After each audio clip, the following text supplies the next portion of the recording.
കാരുണ്യവാനും രക്ഷകനുമായ ഈശോയെ, ഇന്ന് തിരുമുമ്പിലിരുന്ന് ഞങ്ങളെല്ലാവരും അങ്ങയുടെ തിരുവചനങ്ങളെ ധ്യാനിച്ച് പ്രാർത്ഥിക്കുകയാണ്. വചനം പ്രഘോഷിക്കുന്ന എന്നെയും ഈ ശുശ്രൂഷയിൽ പങ്കെടുക്കുന്ന ഓരോരുത്തരും ഇപ്പോൾ വചന ജീവൻ കൊണ്ട് നിറച്ച് സൗഖ്യം പകരണമേ. വചനം ഞങ്ങളുടെ ആത്മ ശരീര മനസ്സുകളെ പൗത്രീകരിച്ച് ശുദ്ധീകരിക്കട്ടെ. ഈ വചനത്തിലൂടെ ലഭിക്കേണ്ട സ്വർഗീയ ശക്തിയും ജീവനും എല്ലാം ഞങ്ങൾ നിറയട്ടെ. എല്ലാ തരത്തിലുള്ള തിന്മകളുടെ സ്വാധീന ബന്ധനങ്ങളിൽ നിന്ന് ഞങ്ങളും ഈ ശുശ്രൂഷ പങ്കെടുക്കുന്നവർ മോചിതരാകട്ടെ.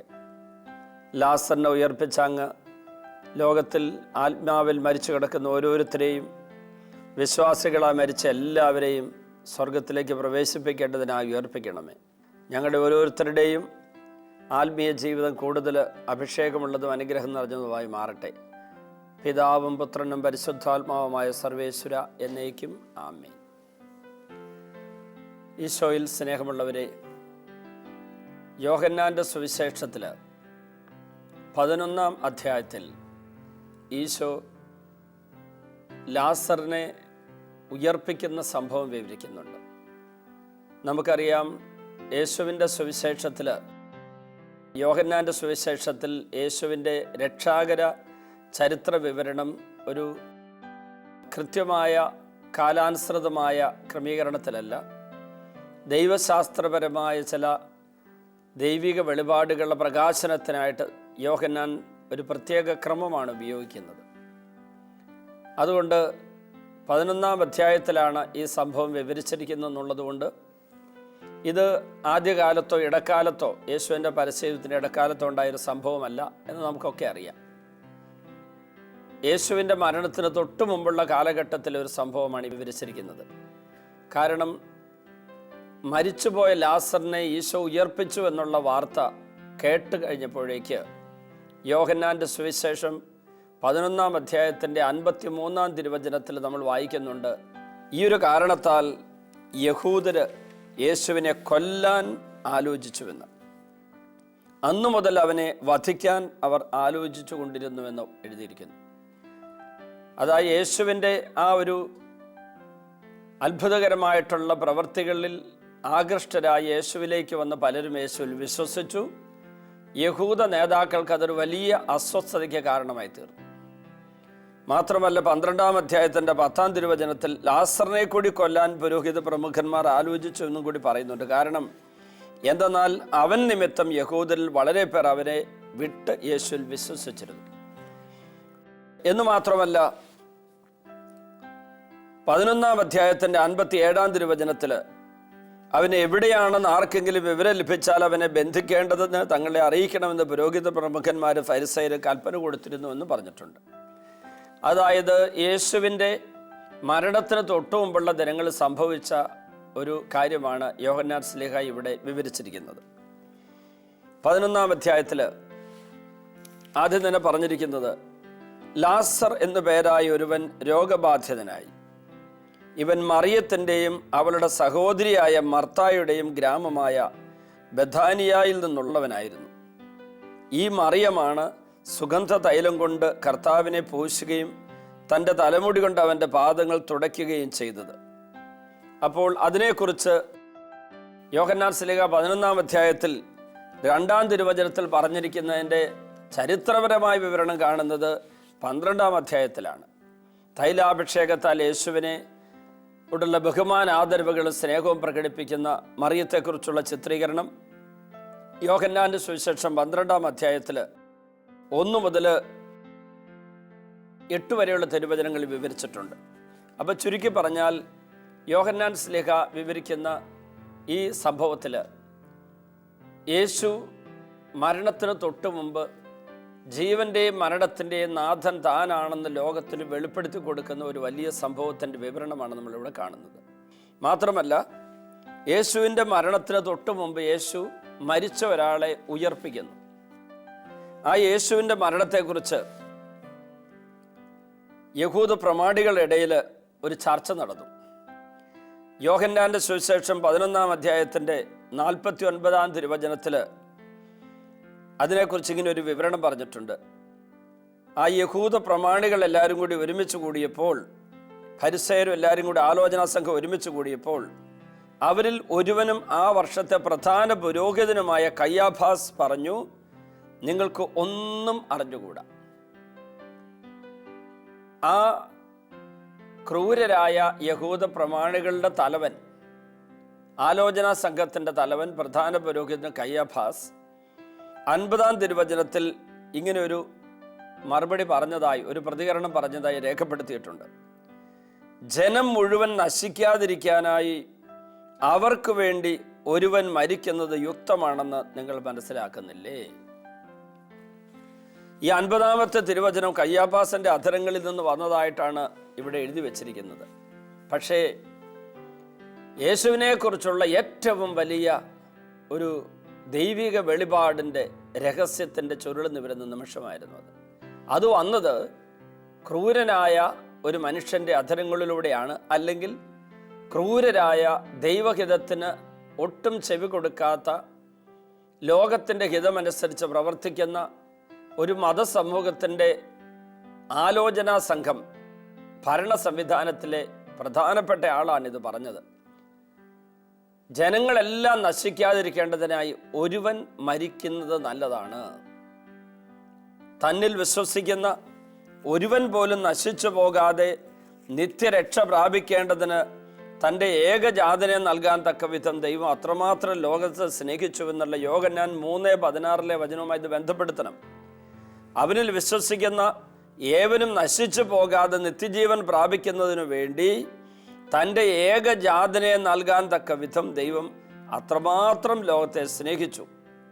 ഈ യോഹന്നാൻ 3:16 പറഞ്ഞ വചനത്തിൻ്റെ ആത്മീയ അർത്ഥതലം ഇതാ ഇങ്ങോട്ടും കൂടെ വ്യാപിച്ചു കിടക്കുന്നു.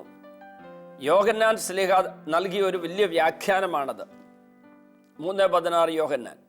എന്നാൽ കയ്യാഫാസിൻ്റെ അധരങ്ങളിലൂടെ അയാൾ വെറും ഒരു ആത്മീയനല്ലാതെ ഒരു ജഡികനായി ദുരാത്മാവിൻ്റെ സ്വാധീനത്തിൽ പറഞ്ഞ വാക്കാണെങ്കിലും അതിനൊരു വലിയ ആത്മീയ അർത്ഥതലമുണ്ടെന്ന് യോഹന്നാൻ തന്നെ പിന്നീട് വിവരിക്കുകയാണ്.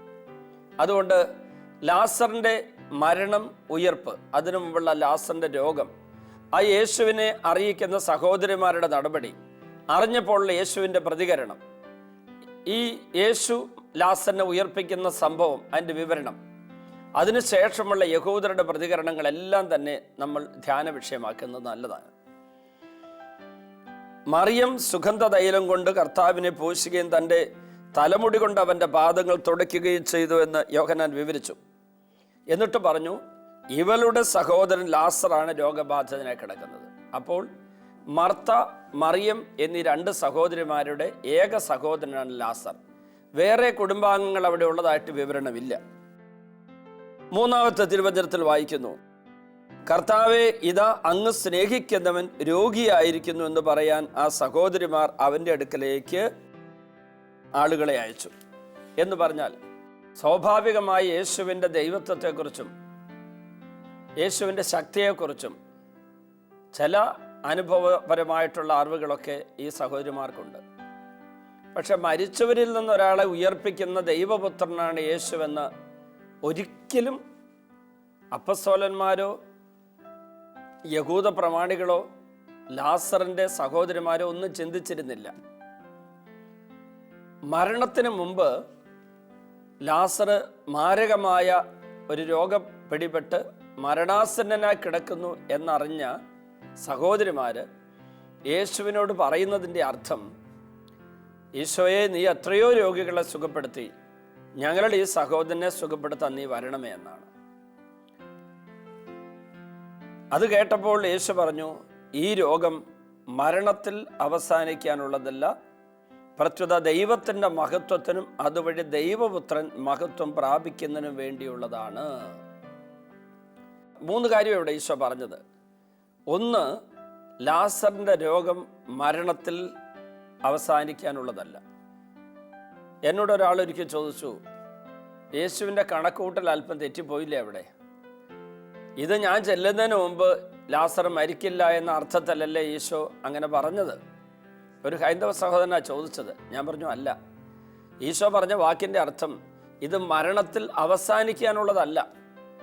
ലാസറിൻ്റെ സഹോദരിമാരും യഹൂദരും ഈ ലാസറിൻ്റെ മരണം അറിഞ്ഞ എല്ലാവരും ലാസറിൻ്റെ മരണത്തോടുകൂടി അവൻ്റെ കഥ, അവൻ്റെ ജീവിതം, അവൻ്റെ ചരിത്രം അവസാനിച്ചു എന്നാണ് അവരുടെ മനസ്സിൽ അവർ എഴുതി വെച്ചതും അവർ വാക്കിലൂടെ പ്രകടമാക്കിയതും. അത് പിന്നീട് മർത്തായും മറിയും ഒക്കെ പ്രഖ്യാപിക്കുന്നുണ്ട്. യഹൂദരും അതൊക്കെ തന്നെയാണ് കരുതിയിരുന്നത്. പക്ഷേ ഈശോയ്ക്ക് പറയാനുള്ളത് മറ്റൊന്നാണ്. നിങ്ങളീ കാണുന്ന പൂർണ്ണവിരാമം, ജീവിതത്തിൻ്റെ പൂർണ്ണവിരാമം, ഈ നിമിഷം അവിടെ കൊണ്ട് തീരില്ല. പൂർണ്ണവിരാമത്തിന് സമയമായിട്ടില്ല, ഒരു കോമയിടാനുള്ള സമയമായിട്ടുള്ളൂ.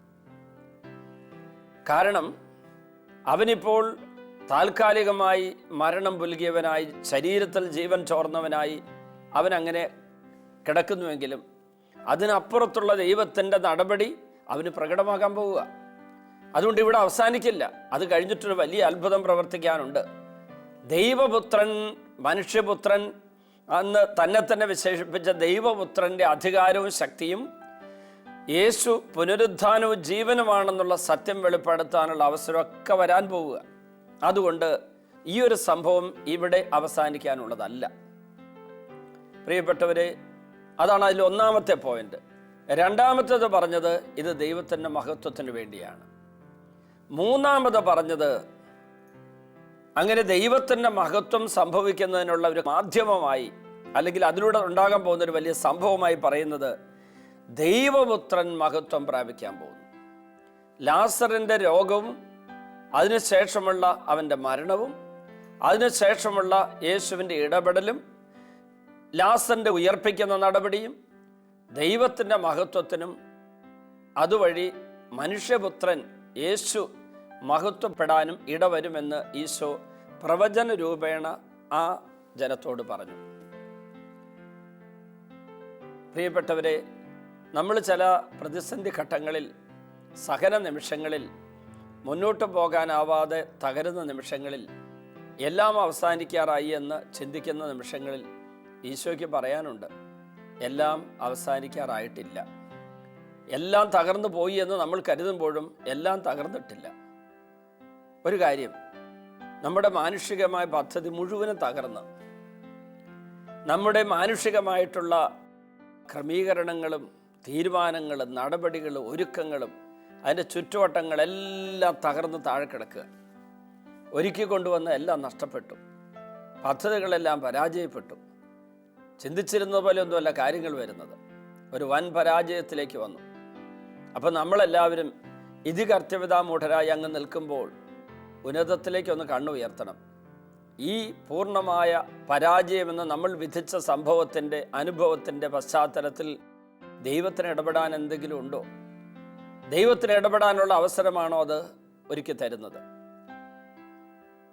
ഞാൻ കണ്ടുമുട്ടിയ ഒരു മനുഷ്യൻ എന്നോട് പറഞ്ഞത് ഞാൻ ഓർക്കുക. ഞാൻ ഈ സംഭവം ലാസറിൻ്റെ മരണത്തിന് തൊട്ടു മുമ്പുള്ള യേശു ഇടപെടാൻ താമസിച്ച് വൈകിയ ആ സംഭവത്തെക്കുറിച്ച് ഞാൻ പള്ളി പ്രസംഗിച്ചു കഴിഞ്ഞപ്പോൾ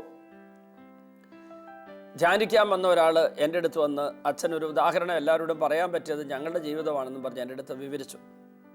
അവർ വലിയ സാമ്പത്തിക സ്ഥിതിയുള്ളവരായിരുന്നു. പള്ളി ഞായറാഴ്ച പോകും. കുർബാന അന്നത്തേക്ക് ധാരണ അനുസരിച്ച് ആണ്ടിലൊരിക്കൽ പെസഹക്കാലത്ത് കുമ്പസാരിക്കും, കുർബാന സ്വീകരിക്കും. എല്ലാ ഞായറാഴ്ചയും കുർബാനയിൽ പങ്കെടുക്കുക, അതിൻ്റെ കൂടെ കുർബാന സ്വീകരിക്കണമെന്ന ചിന്താഗതി ഉണ്ടായിരുന്നില്ല. നമുക്കറിയാം, കേരളത്തിൽ ഈ നവീകരണ ശുശ്രൂഷ മുന്നേറ്റം വളർന്നപ്പോഴാണ് മനുഷ്യർ അല്ലെങ്കിൽ വിശ്വാസികൾ, പ്രത്യേകിച്ച് കത്തോലിക്കരുടെ ഇടയിൽ ഇത് വന്നപ്പോൾ 970 ശേഷം ധ്യാന കേന്ദ്രങ്ങളൊക്കെ ഒത്തിരി ഉണ്ടായി. ധ്യാനങ്ങൾക്ക് വർദ്ധിച്ചതിന് ശേഷമാണ് എല്ലാ ദിവസവും കുർബാനയ്ക്ക് പോകുന്നവരുടെ എണ്ണം പെരുകിയതും കുർബാനയിൽ പങ്കെടുക്കുമ്പോഴൊക്കെ യോഗ്യതയോടെ കുർബാന സ്വീകരിക്കണം നിർബന്ധമായിട്ട് മനുഷ്യർ ചിന്തിച്ചു തുടങ്ങിയതും. ഒരു ദിവസം കുർബാനയിൽ പങ്കെടുത്ത് അടുത്ത ദിവസം കുർബാനയിൽ പങ്കെടുത്തില്ലേ കുർബാന സ്വീകരിക്കാൻ പറ്റില്ല, പാടില്ല. ഒരു ദിവസം ബ്രേക്കായി പിന്നെ 3-ാം ദിവസം കുർബാന സ്വീകരിക്കരുത്. പാപമൊന്നും ഇല്ലെങ്കിലും അങ്ങനെ ഒരാഴ്ച കഴിഞ്ഞ് ഒന്ന് കുർബാനയ്ക്ക് എന്ന് കഴിഞ്ഞാൽ അങ്ങനെ ഇടയ്ക്ക് ബ്രേക്ക് വന്നുകൊണ്ട് കുർബാന സ്വീകരിക്കരുതെന്ന് പോലും ചിന്തിച്ചിരുന്ന ജനങ്ങളാണ്. 100 കണക്കിന് 1000 പേര് എന്നോട് ചോദിച്ചിട്ടുണ്ട് ചോദ്യം. ആദ്യകാലത്ത് 10-25 വർഷം മുമ്പ്, അച്ഛാ ഞായറാഴ്ച കുർബാന കഴിഞ്ഞ് പിന്നെ ഞങ്ങളുടെ പള്ളി ഒത്തിരി ദൂരെയാണ്, പിറ്റേ ഞായറാഴ്ച കുർബാനയിൽ പങ്കെടുക്കാൻ പറ്റുള്ളൂ. ഒരാഴ്ച കുർബാന സ്വീകരിക്കാതിരുന്നതിന് ശേഷം പിന്നെ കുർബാന സ്വീകരിക്കാൻ പാടുണ്ടോ? ഞാൻ പറഞ്ഞു, ഒരു കുഴപ്പമില്ല, അത് സഭയെ അനുവദിക്കുന്നുണ്ട്, അത് പാപമല്ല. പാപമില്ല എങ്കിൽ തീർച്ചയായും കുർബാന സ്വീകരിക്കാമെന്ന് പറഞ്ഞു. അപ്പോൾ ഈ കുടുംബം അങ്ങനെ ഒരു ചടങ്ങ് ജീവിതമായിട്ട് പൊയ്ക്കൊണ്ടിരുന്നവരാ. പക്ഷേ അവരുടെ ബിസിനസ്സും കൃഷിയും ഉണ്ടായിരുന്ന, തോട്ടം ഉണ്ടായിരുന്നവർക്ക് കൃഷിയിൽ ഒരു പരാജയം ഉണ്ടായി. അതിൻ്റെ പുറകെ തോട്ടത്തിലൊരു തീപിടുത്തം ഉണ്ടായി. 10-30 ഏക്കർ തോട്ടം ഉണ്ടായിരുന്നു, റബ്ബർ തോട്ടവും കാപ്പിത്തോട്ടവും. റബ്ബർ തോട്ടം മുഴുവൻ കത്തി നശിച്ചു. കാപ്പിക്ക് വലിയ വിലയുടെ ഉണ്ടായി. അപ്പോൾ അതും വലിയൊരു തകർച്ചയായി. അതൊക്കെ കഴിഞ്ഞതിന് ശേഷം ബിസിനസ്സിലും കൂടെ പരാജയം വന്നു. ലോണൊന്നും അടച്ചു വിട്ടാൻ പറ്റാതെ വന്നു. ബാങ്ക് ജപ്തി ചെയ്യുന്ന അവസ്ഥയിലെത്തി. അവരുടെ ഒരു സ്വത്ത് ബാങ്ക് പിടിച്ചെടുത്തു. അത് ലേലം വിളിച്ച് തിരിച്ചു പിടിക്കാൻ വേണ്ടി വേറെ ലോൺ എടുത്തു. എന്തിനു പറയുന്നു, ഒരു 4-5 വർഷത്തിനുള്ളിൽ അവരുടെ സകല സമ്പത്ത് നഷ്ടപ്പെട്ടു. താമസിക്കുന്ന വീടും ഒരു 2 ഏക്കർ ഭൂമി മാത്രം കൈവശമുള്ള ആ മനുഷ്യൻ പറമ്പിലിറങ്ങി കൃഷിപ്പണി ചെയ്യാൻ പറ്റില്ല, കൂലിപ്പണിക്ക് പോകാൻ പറ്റില്ല, ജോലി കിട്ടാനുള്ള വിദ്യാഭ്യാസ യോഗ്യതയില്ല, ബിസിനസ് തുടങ്ങാനുള്ള ക്യാപിറ്റലില്ല. അപ്പോൾ ഇങ്ങനെ തകർന്നിരിക്കുന്ന വേളയിലാണ് അദ്ദേഹം ഒരു പോപ്പുലർ മിഷൻ ധ്യാനത്തിൽ പങ്കെടുത്തു. പനക്കലച്ചൻ്റെയും നാക്യമ്പറമ്പലച്ചൻ്റെ നേതൃത്വത്തിൽ അന്ന് നടക്കുന്ന 1971, 72, 71 കാലഘട്ടത്തിലെ ധ്യാനത്തിൽ പങ്കെടുത്തു. ആ ധ്യാനത്തിൽ പങ്കെടുത്ത അദ്ദേഹം അവിടെ വെച്ച് ദൈവത്തിൻ്റെ സ്വരം കേൾക്കാനിട വന്നു. അദ്ദേഹത്തിൻ്റെ വൻ പരാജയത്തിൽ എല്ലാവരും കൈയൊഴിഞ്ഞു. വീട്ടുകാർ, നാട്ടുകാർ, എല്ലാവരും, ബാങ്ക്, ആർക്കും ഒന്നും സഹായിക്കാനില്ല. ഒരച്ഛൻ മാത്രം പറഞ്ഞു, എല്ലാം നഷ്ടപ്പെട്ടു എന്ന് ചിന്തിക്കുന്ന വേളയിലായിരിക്കാം ദൈവത്തിന് നമ്മളെ ആവശ്യമുണ്ടെന്ന് നമുക്ക് ബോധ്യപ്പെടുന്നത്. അതുകൊണ്ട് തമ്പുരാനിലേക്ക് നോക്കാൻ പറഞ്ഞു. ഒരു വല്യച്ഛൻ, അച്ഛൻ പറഞ്ഞു, എനിക്ക് നിങ്ങൾക്ക് തരാൻ പണമില്ല, ബിസിനസ് തുടങ്ങാൻ തരാൻ ഒന്നും എൻ്റെ അടുത്തില്ല. അന്നത്തെ കാലത്ത് 1970കളിൽ ഈ അച്ഛൻ പറഞ്ഞു, എൻ്റെ കയ്യിലുള്ള 2500 രൂപ ഞാൻ നിങ്ങൾക്കങ്ങ് തന്നേക്കാം, നിങ്ങളിതുമായിട്ട് പൊക്കോളാൻ പറഞ്ഞു. ഈ മനുഷ്യൻ എന്നോട് പറയുന്നു, ആ 2500 രൂപയും കയ്യിൽ പിടിച്ച് അദ്ദേഹം നിരന്തരം പ്രാർത്ഥനയിലായി. ആ കാശ് ഒന്നും ചെയ്തില്ല. ഇത് ദൈവം തന്ന സമ്മാനമാണ്, ഒരു പുരോഹിതൻ തന്ന എന്ന് പറഞ്ഞ് അതിങ്ങനെ കൈ പിടിച്ചുകൊണ്ട് നടക്കുക. അദ്ദേഹം ആ കാലത്ത് വലിയ ധ്യാനകേന്ദ്രങ്ങളോ അധികമൊന്നുമില്ല. ധ്യാനങ്ങൾ ചിലതെല്ലാം കൂടി, ഭരണങ്ങാനത്ത് കൂടി, കുളത്ത് വയലിലൊക്കെ കൂടി. അത് കഴിഞ്ഞതിന് ശേഷം പതുക്കെ കരിസ്മാറ്റിക് ധ്യാനം പലയിടത്തും ഉള്ളിടത്തൊക്കെ പോയി കൂടാൻ തുടങ്ങി. അദ്ദേഹവും കുടുംബവും പ്രാർത്ഥനയിലൊക്കെ സജീവമായി. ഈ കാശ് അവിടെ വെച്ച് പിന്നെ ഉപയോഗിക്കുന്നത് ഏതാണ്ട് 8 വർഷം കഴിഞ്ഞാണ്. അവരുടെ ചെലവിൽ ഒരു ആ കാശ് എടുത്തില്ല. വീട്ടിലെ ചെറിയ കൃഷിപ്പണി ഭാര്യ മക്കളെല്ലാം കൂടി ചെയ്തു.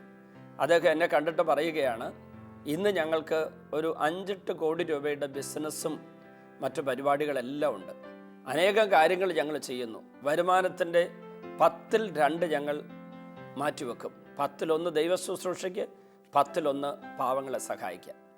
അദ്ദേഹം പറയുന്നു, എല്ലാം തീർന്നു, എല്ലാം നഷ്ടപ്പെട്ടു, ഇനി ഒന്നുമില്ലെന്ന് കരുതുമ്പോൾ അവിടെ ആയിരിക്കാം ദൈവം മാത്രമേ മുറുകെ പിടിക്കാവുന്നതുള്ളൂ, അവസാനം വരെ നമ്മുടെ കൂടെ ഉള്ളൂ, ദൈവത്തിൽ ആശ്രയിക്കുന്നതാണ് ഏറ്റവും വലിയ നേട്ടമെന്ന ചിന്തയിലേക്കും ബോധ്യത്തിലേക്കും വന്ന അവിടെയാണ്. ഒരു കച്ചിത്തുരുമ്പ് പോലും ഇല്ലായിരുന്നു. പ്രിയപ്പെട്ടവരെ, ലാസറിൻ്റെ മരണത്തെക്കുറിച്ച് ഈശോ പറഞ്ഞത് ഇതാണ്. ലാസർ മരിച്ചു കഴിഞ്ഞാലും എല്ലാം തീർന്നുവെന്ന് സഹോദരിമാരും എല്ലാവരും കരുതുമ്പോഴും എല്ലാം തീർന്നിട്ടില്ലെന്ന് അവരെ അറിയിക്കാൻ വേണ്ടി ഈശോയ്ക്ക് കടന്നു ചെല്ലാനൊരു വിടവ്, ഒരു വഴി, ഒരു വാതിൽ ഇതാ തുറന്നു കിട്ടിയിരിക്കുന്നു. പ്രിയപ്പെട്ടവരെ, എല്ലാം തകർന്നു വരുന്നതും എല്ലാം തീർന്നു വരുന്നതും കരുതുന്ന എല്ലാവർക്കുമുള്ള സുവിശേഷമാണ് ഇപ്പം പറഞ്ഞത്. നമുക്കൊരു നിമിഷം പ്രാർത്ഥിക്കാം. നമ്മുടെ തകർച്ചകളിൽ, വേദനകളിൽ, നഷ്ടങ്ങളിൽ, പരാജയങ്ങളിൽ, നൊമ്പരങ്ങളിൽ, നിസ്സഹായാവസ്ഥയിൽ, ഏകാന്തതയിൽ, ആരുടെയും സഹായം കിട്ടാൻ നൊമ്പരപ്പെടുന്ന നിമിഷങ്ങളിൽ എല്ലാം തരാൻ കഴിവുള്ള കർത്താവ്, സമ്പത്ത് മാത്രമല്ല നിത്യജീവനം തരാൻ കഴിവുള്ള കർത്താവിൻ്റെ പക്കലേക്ക് നമ്മുടെ കണ്ണുകൾ ഉയർത്താം, മനസ്സുയർത്താം. ഈശോയെ, ഇന്നത്തെ ശുശ്രൂഷ പങ്കെടുത്ത എല്ലാവരെയും അങ്ങയുടെ കൃപയുടെ നിറവിൽ നയിക്കണമേ. സാമ്പത്തിക ക്ലേശം, കടബാധ്യത, ജോലിയില്ലായ്മ, മാറാരോഗങ്ങൾ, കഠിന വേദനകൾ, മരണകരമായ അവസ്ഥ, അങ്ങനെ പലവിധത്തിൽ നൊമ്പരപ്പെടുന്ന ഓരോരുത്തരും, ഒരു പാപവീഴ്ചയുണ്ടായി, പരാജയമുണ്ടായി, ഒരു വൻ വീഴ്ചയുണ്ടായതിൻ്റെ നൊമ്പരം പേര് നടക്കുന്ന ഓരോരുത്തരും, ഇനി എനിക്ക് ആത്മീയമായിട്ട് വളരാൻ പറ്റില്ല, കർത്താവ് എന്നെ കൈവിട്ടു എന്ന് ചിന്തിക്കുന്ന അവസ്ഥയിലുള്ള ഒരു പോലും അങ്ങയുടെ പക്കലേക്ക് പ്രതീക്ഷയോടെ, പ്രത്യാശയോടെ, വിശ്വാസത്തോടെ കരമുയർത്തുന്ന അത്ഭുതം ഉണ്ടാകട്ടെ. ഇന്നത്തെ ശുശ്രൂഷ പങ്കെടുത്ത എല്ലാവരെയും അങ്ങയുടെ കൃപയെ നിലനിർത്തി വളർത്തണേ കർത്താവേ. ആരും തന്നെ നിരാശപ്പെട്ട് തകർന്നു പോകാതിരിക്കട്ടെ. മരണമോ വേദനയോ തകർച്ചയോ ദുരിതമോ വന്നാലും അങ്ങയെ കൈവിടാതിരിക്കാനുള്ള കൃപ എല്ലാവർക്കും നൽകണമേ. പിതാവിൻ്റെയും പുത്രൻ്റെയും പരിശുദ്ധാത്മാവിൻ്റെയും നാമത്തിൽ ആമേൻ.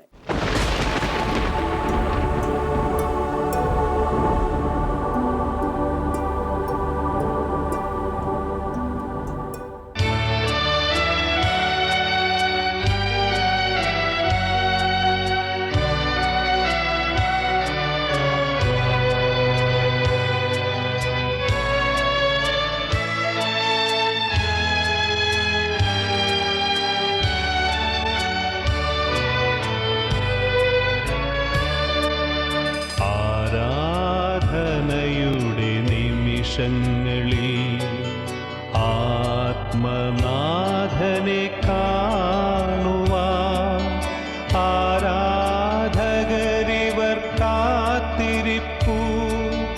ആത്മനാഥനേശുവേ ആരാധനയുടെ നിമിഷങ്ങളിൽ ആത്മനാഥനെ കാണുവാൻ ആരാധകരിവർ കാത്തിരിപ്പു. ആത്മനാഥനേശുവേ ആരാധന ആരാധന ആയിരം ആരാധന ആരാധന ആരാധന ആത്മാവിൽ ആരാധന. ഇപ്പോൾ ഈ ശുശ്രൂഷയിൽ പങ്കെടുക്കുന്ന എല്ലാവരും, ഈ ശുശ്രൂഷയെ വിവിധ രാജ്യങ്ങളിലും സ്ഥലങ്ങളിലും ഇരുന്ന് പങ്കെടുക്കുന്ന എല്ലാവരും, അവരെ പീഡിപ്പിക്കുന്ന എല്ലാ രോഗപീഠകളും, എല്ലാ തരത്തിലുള്ള പൈശാചിക ശക്തികളെ ഉപദ്രവങ്ങളും എല്ലാം വിട്ടുപോകാൻ വേണ്ടി പ്രാർത്ഥിക്കുന്നു. കാൽവരി കുരിശിൽ നിന്നൊഴുകിയ തിരുരക്തം ഈ ദിവ്യകാരുണ്യം വഴി ഇത് കേട്ടുകൊണ്ടിരിക്കുന്ന, ഈ ശുശ്രൂഷയിൽ പങ്കെടുത്തുകൊണ്ടിരിക്കുന്ന എല്ലാവരിലും വന്ന് വീഴട്ടെ എന്ന് പ്രാർത്ഥിക്കുന്നു. ഇപ്പോൾ യേശുവിൻ്റെ രക്തത്തിൽ എല്ലാ പാപക്കറകളും നീങ്ങിപ്പോകട്ടെ എന്ന് പ്രാർത്ഥിക്കുന്നു. കാൽവരി കുരിശിൽ നിന്നൊഴുകിയ ചുടുചോര ഓരോ വ്യക്തിയെ ഇപ്പോൾ വിശുദ്ധീകരിക്കട്ടെ എന്ന് പ്രാർത്ഥിക്കുന്നു. 1 യോഹന്നാൻ 1:7 അവിടുത്തെ പുത്രനായ യേശുവിൻ്റെ രക്തം എല്ലാ പാപങ്ങളും നമ്മളെ ശുദ്ധീകരിക്കുന്നു. കർത്താവേ, പാപങ്ങൾ ഞങ്ങളെ ശുദ്ധീകരിക്കണമേ. അറിഞ്ഞും അറിയാതെ വിചാരത്താലും വാക്കാലും പ്രവൃത്തിയാലും ഉപേക്ഷയാലും ചെയ്തു പോയ പാപങ്ങളെല്ലാം പൊറുക്കാൻ തിരുവെള്ളമാകണമേ. തിരുരക്തം ഞങ്ങളുടെ മേൽ വീഴ്ത്തണമേ കർത്താവേ. ഏതെല്ലാം മനസ്സ് മുറിവേറ്റിരിക്കുന്നുവോ, ഏതെല്ലാം ശരീരം രോഗബാധിതമായിരിക്കുന്നുവോ, ഏതെല്ലാം ആത്മാവ് പാപത്താൽ മലിനമാക്കപ്പെട്ടിരിക്കുന്നുവോ, ഈ ആത്മാവിലേക്കും മനസ്സിലേക്കും ശരീരത്തിലേക്കും ഓ ഈശോയെ അങ്ങയുടെ ചുടുചോര ഒഴുകി വീഴട്ടെ എന്ന് പ്രാർത്ഥിക്കുന്നു. അങ്ങ് കഴുകുന്നില്ലെങ്കിൽ ഞങ്ങൾക്ക് അങ്ങയോട് പങ്കില്ലല്ലോ കർത്താവേ. അങ്ങ് ഞങ്ങളെ കഴുകണമേ കർത്താവേ. എല്ലാവരും ഇപ്പോൾ കഴുകണമേ കർത്താവേ. ഞങ്ങളെ ശുദ്ധീകരിക്കണമേ കർത്താവേ. പാപമോചനം നൽകണമേ കർത്താവേ. എല്ലാ മക്കളും അനുഗ്രഹിക്കപ്പെടട്ടെ. കോടിക്കണക്കിന് ജനങ്ങളിലേക്ക് ഈ വലിയ ശുശ്രൂഷയുടെ ശക്തി ഒഴുകട്ടെ എന്ന് പ്രാർത്ഥിക്കുന്നു. എല്ലാവരിലേക്കും ഒഴുകട്ടെ എന്ന് പ്രാർത്ഥിക്കുന്നു. കുടുംബങ്ങളിലേക്ക് ഒഴുകട്ടെ എന്ന് പ്രാർത്ഥിക്കുന്നു. പാപികൾ മാനസാന്തരപ്പെടട്ടെ. ബന്ധനം മോചിക്കപ്പെടട്ടെ. രോഗികൾ സൗഖ്യം പ്രാപിക്കട്ടെ. അന്ധകാര ബന്ധനം അഴിയട്ടെ എന്ന് പ്രാർത്ഥിക്കുന്നു. ബന്ധനങ്ങൾ അഴിഞ്ഞു പോകട്ടെ എന്ന് പ്രാർത്ഥിക്കുന്നു. കുടുംബത്തിലെ രോഗങ്ങൾ വിട്ടുപോകട്ടെ. ഊമർ സംസാരിക്കട്ടെ. നാവിന്റെ കെട്ടഴിയട്ടെ. ശ്വാസകോശ രോഗങ്ങൾ മാറട്ടെ.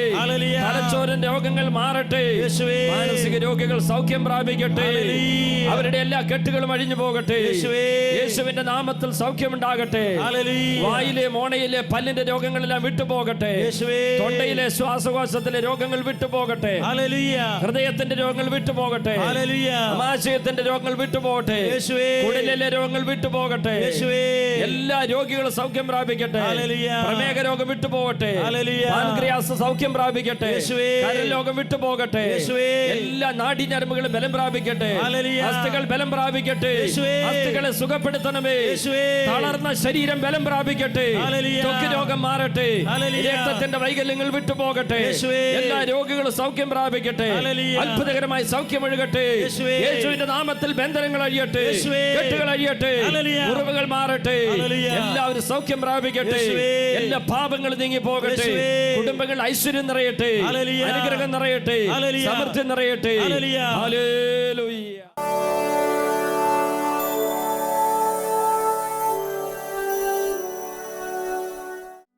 4.5 മാസം മുമ്പ് ഞങ്ങളുടെ ഗ്രൂപ്പിൽ 5 പേർക്ക് ചിക്കൻ ഗുനിയ പോലൊരു അസുഖം പിടിപെട്ടു. അത് തുടർന്ന് ഞങ്ങൾ 5 പേർക്കും തന്നെ തീരെ വയ്യാണ്ടായിരുന്നു. തന്നെ എഴുന്നേക്കാൻ വയ്യ, കിടക്കാൻ വയ്യ. കുറേ കാലം ഞാൻ വടികുത്തിയാണ് നടന്നുകൊണ്ടിരുന്നത്. ഇംഗ്ലീഷ് മരുന്ന് ചെയ്തു, അലോപ്പതി, ആയുർവേദം എല്ലാം ചെയ്തു. ഇപ്പം ഞങ്ങൾ ചെയ്തുകൊണ്ടിരിക്കുന്നത് ഹോമിയോ ആണ്. എല്ലാവർക്കും തന്നെ കുറഞ്ഞുവെങ്കിലും എൻ്റെ കാലിന് ഇപ്പോഴും നല്ല വേദന ഉണ്ടായിരുന്നു. കയറ്റം കയറുമ്പം നല്ലപോലെ ബുദ്ധിമുട്ട് അനുഭവപ്പെടുന്നുണ്ടായിരുന്നു. സ്റ്റെപ്പ് സ്പീഡിൽ കയറാൻ പറ്റില്ല. മാത്രമല്ല കുറേ നേരം നിൽക്കുകയാണെങ്കിൽ കാലിൻ്റെ അടിയിൽ ചൂട് അനുഭവപ്പെടുക. മുട്ടുകുത്തുന്നതിനെല്ലാം വളരെയധികം ബുദ്ധിമുട്ടായിരുന്നു. ഈ സ്തുതിപ്പിൻ്റെ സമയത്ത് കാലിൻ്റെ അടിയിൽ മരപ്പ് പോലെ തോന്നുകയും അതിനുശേഷം മുട്ടുകുത്തിപ്പോൾ ഒരു വേദനയില്ലാതെ എനിക്ക് മുട്ടുകുത്താൻ സഹായിക്കുകയൊക്കെ ചെയ്തു. യേശുവേ നന്ദി. മുട്ടുകുത്തിക്കുക. ഇപ്പോൾ പിന്നെ എഴുന്നേറ്റിട്ട് ആ സ്റ്റെപ്പ് ഒന്ന് കയറി ഇറങ്ങിക്കേ.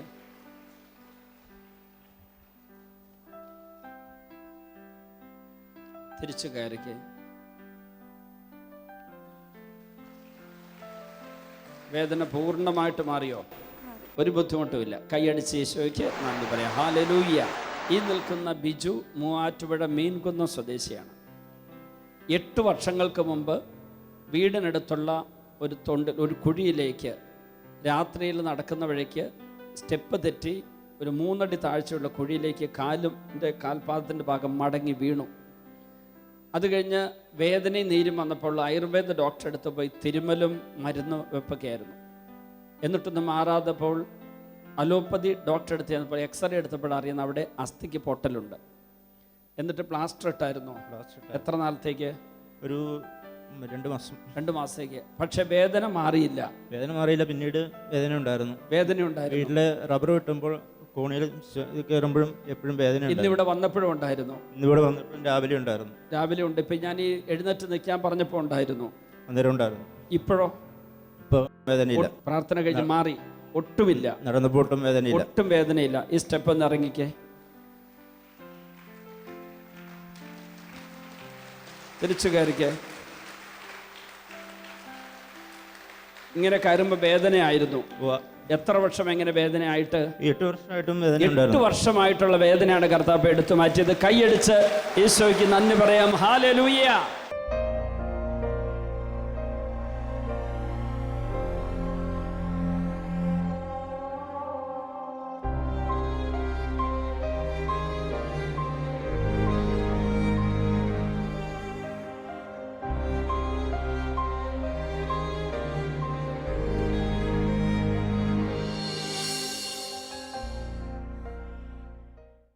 വിശദ വിവരങ്ങൾക്ക് director divine vision divine retreat centre, Muringoor, Chalakudy 680316, Kerala, south India. Telephone 0091 480 270 8098, 0091 480 270 2613.